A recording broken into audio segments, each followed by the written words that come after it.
Department of Mathematics, SNS College of Technology. So today we are going to see how we have to solve the simultaneous equation in differential. So we all know how to solve the simultaneous equation. Suppose if we are having a plus b equal to 2 and a minus b equal to 2 means this is also linear simultaneous equation. We can solve it. We are having here opposite sides of b. So we can take here 2a equal to 4. So a value is 2. So after getting your a value, we can substitute in any one of the equation.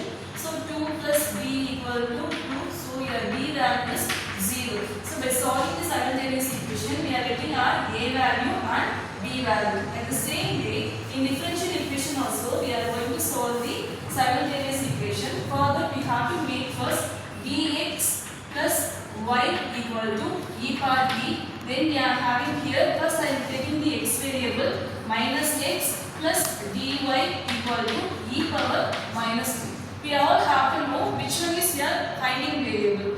X and y is your finding variable, t is independent variable. Finally, we have to make the value of x and y. So first we have to do the cancellation. How we can do the cancellation of x here? So by make this as the first equation and make this as a second equation. So write this first equation as it is. So dx plus y equal to e power t. Make this as a first equation. Then you have to multiply the second equation by the d. D in the sense always have to remember that is a differentiation. So x into d is minus dx.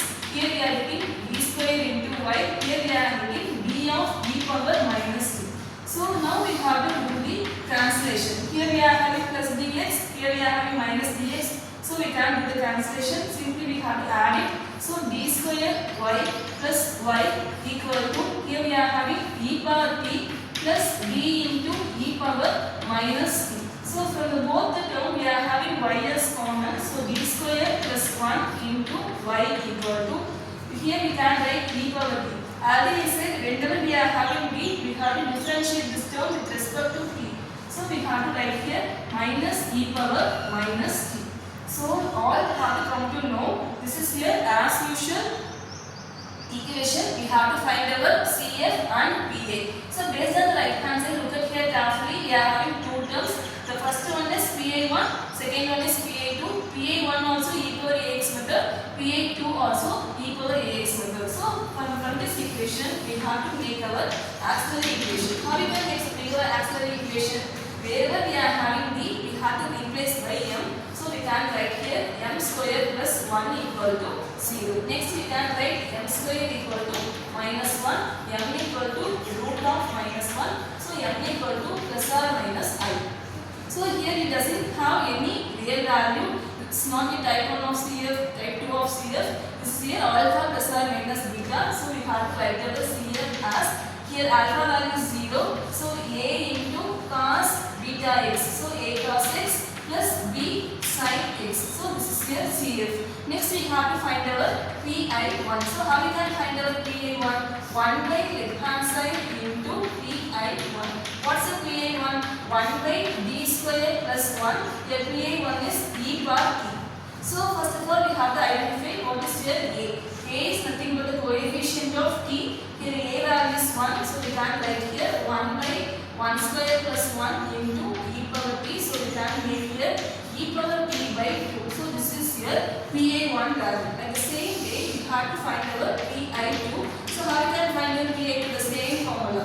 1 by left hand side into e power minus t. So we have to write here 1 by d square plus 1 e power minus t. Wherever we are having d, we have to give there minus 1. So we have to give there minus 1 the whole square plus 1 e power minus t. Minus 1 the whole square 1, again we are getting 1 there. 1 plus 1 is 2.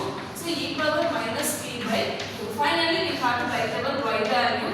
Y is nothing but CF plus PA1 minus PI2. So we all know our value. The CF value is a cos x plus b sin x. Your PA1 value is e power t by 2. Your PA2 value is minus e power minus t by 2. So this is here y value. Earlier I said whenever we are having simultaneous equation, We have to find x value as well as y value. So we have completed our y value. What we have to do is we have to substitute in any one of the equation. So here only we are having x value. So we can replace our y value here and we can get our x value. So this is the solution of simultaneous equation. Thank you.